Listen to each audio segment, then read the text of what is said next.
tadi sudah disampaikan juga oleh Bapak Dr. Joko gitu ya, bahwa ternyata Dewan Internasional Kearsipan atau International Council on Archive telah juga menerbitkan satu standar baru yang mungkin kemudian kita perlu lihat bersama gitu ya. Dan ini standar ini kemudian menggabungkan beberapa standar gestation arsip dalam satu standar yang kemudian dinamakan sebagai record in context gitu. Lalu kemudian juga kita akan gali juga apakah kemudian kompetensi arsip ini hanya terpaku saja hanya dalam mengurusi dokumen, atau kemudian dalam bidang digitalnya apa yang kemudian kompetensi yang perlu kita miliki gitu ya. Nah, dari ketiga narasumber mungkin kami akan persilakan yang pertama dari Pak Wibi, kemudian nanti langsung ke Bapak Faris dan juga ke Pak Yunan. Mungkin mohon izin timernya ada di sini. Nah, sebenarnya AI adalah sesuatu yang tiap hari kita pakai. Dari rumah tadi kita ke sini pasti nanya ke Google Map atau ke Waze, jalannya lewat yang mana yang nggak macet. Itu AI. Ya, kemudian karena disupiri misalkan pakai Grab itu bekerjanya juga AI, Gojek dan sebagainya pakai AI itu, menentukan jalur dan sebagainya. Harganya juga ditentukan. Jadi bukan algoritma. Dari sini ke sini harga berapa enggak, tapi AI melihat. Kalau pas sepi murah, pas rame lebih mahal, jadi berubah-ubah. Menggunakan musik di perjalanan Spotify. Kalau kita nonton apa dengan Spotify, itu bukan kita cari lagu, tapi komputer atau handphone kita yang mencarikan lagu yang cocok dengan kita. Karena dia sistemnya sistem so tahu. Jadi mengamati kita, kemudian kayaknya ini cocok. Nah itu. Sama juga dengan Netflix juga seperti itu. Nonton film itu bukan karena kita jadi film, biasanya setelah kita nonton 1-2 dia akan kasih tahu. Dan yang paling keren sebenarnya pemanfaatan AI adalah TikTok. Kalau Spotify atau Netflix hanya memberikan alternatifnya, ini loh menurut saya ibu dan bapak seperti ini sukanya. Kalau Netflix udah TikTok udah nggak nanya-nanya, eksekusi langsung.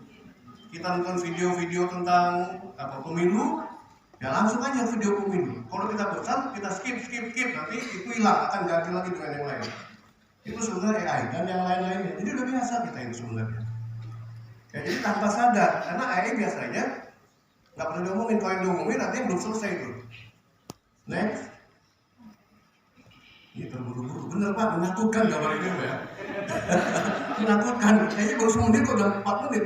Nah tadi Pak Joko bilang juga McCarthy ya, John McCarthy yang bikin memang.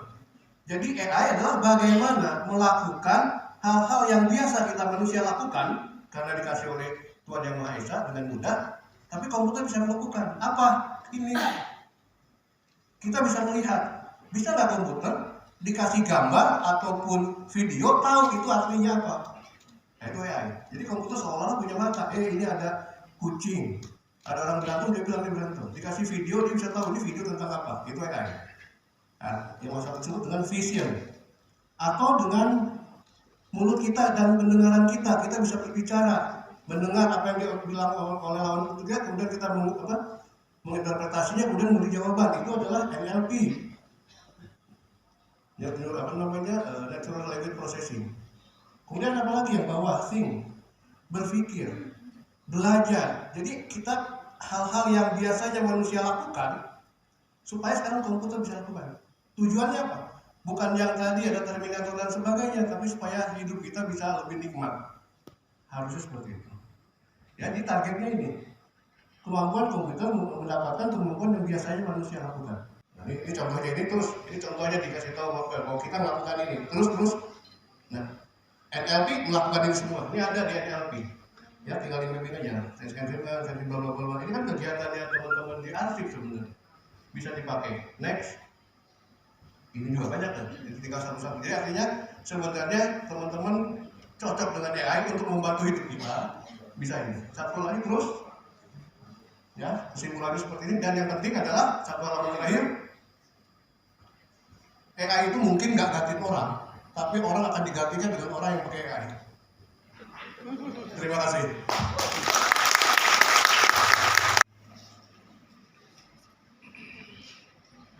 Oke, waktu sudah berjalan. Baik, sama tadi semuanya, assalamualaikum warahmatullahi wabarakatuh. Jadi kali ini ternyata kita membarangi estafet ya, jadi nanti tongkatnya dikasih saya.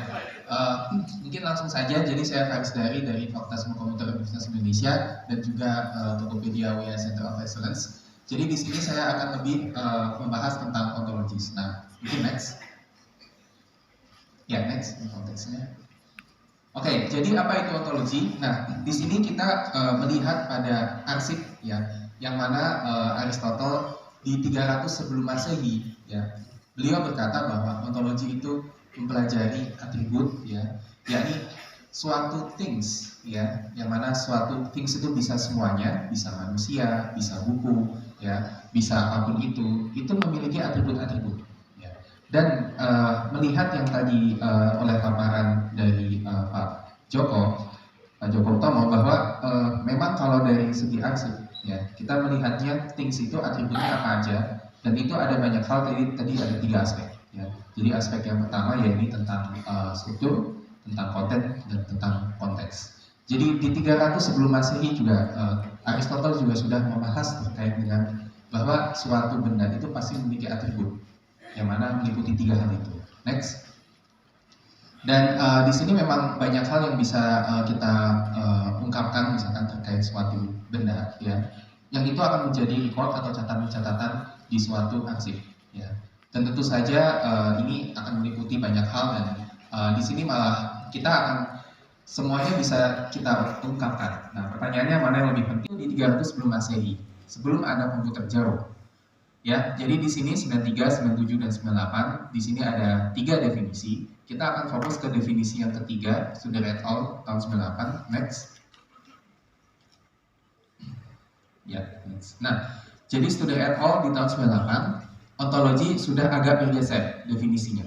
Ya, mengikuti perkembangan zaman bahwa formal explicit specification of a set conceptualization.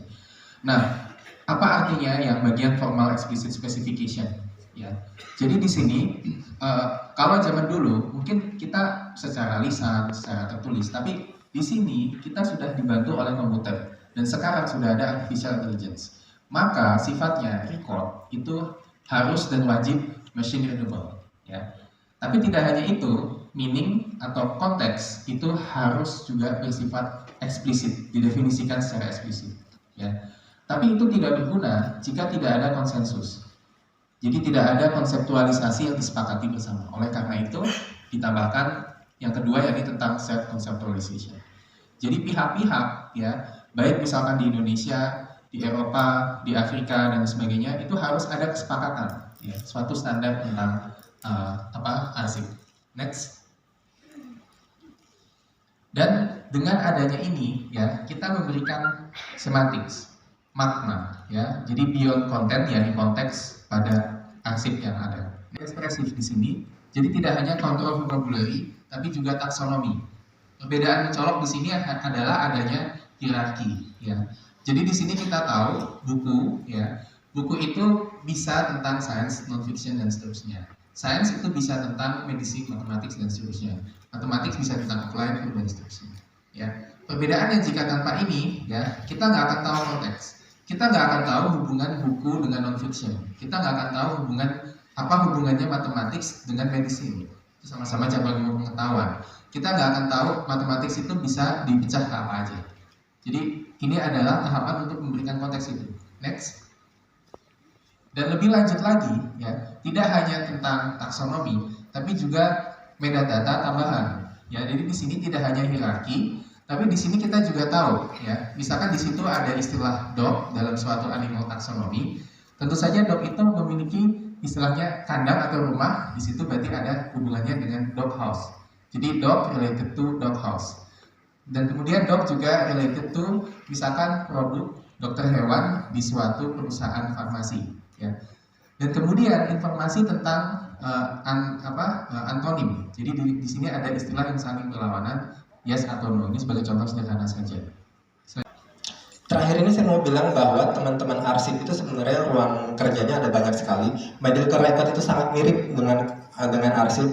Dokumen kontrol itu sangat mirip, walaupun perbedaan utamanya ada di kalau dokumen kontrol mereka sangat peduli dengan version. Kalau di arsip kan dia ketika sudah jadi udah itu versi final. Itu yang dia sangat peduli gitu kan ya.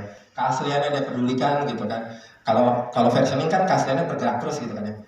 Ya, dokumen control itu cuma seperti itu. Lalu ada satu lagi DAM, Digital Asset Management.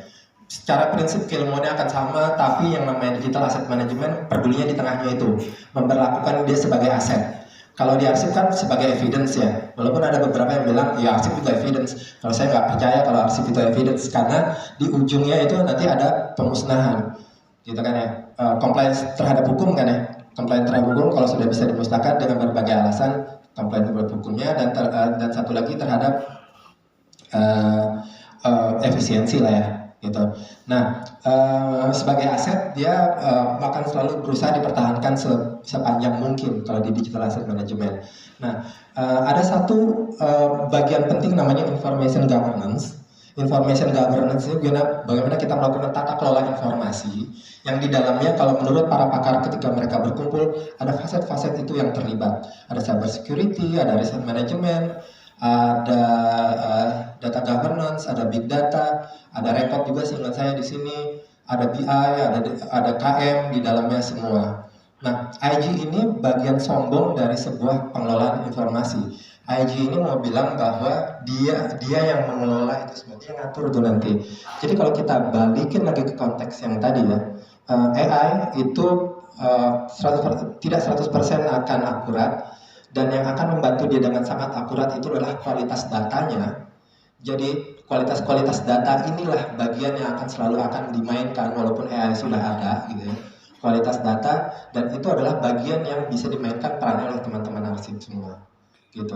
Bagaimana menjaga data-data berkualitas, karena garbage out juga pada ujungnya. Gitu. Saya anggap foto atau image kalau kualitasnya jelek juga dia nggak bisa ngapa-ngapain, nggak bisa terlalu baca juga gitu loh.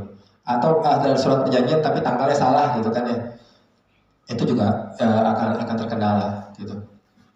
Nah, si IG ini ngomongin ketika IG itu arsip dan big data gitu, ujung-ujungnya akan terjadi analytics di dalamnya. Ketika terjadi konteks tadi dan analytics, kita akan dapat insight. Ketika dapat insight, kita akan dapat new opportunity dan mungkin new something gitu, yang akan kita bisa ambil untuk actions.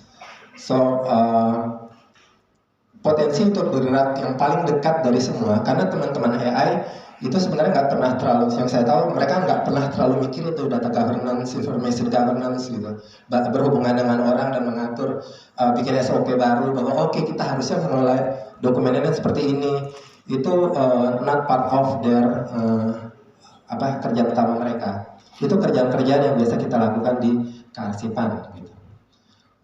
Itu aja sih kayaknya, kan waktunya udah habis.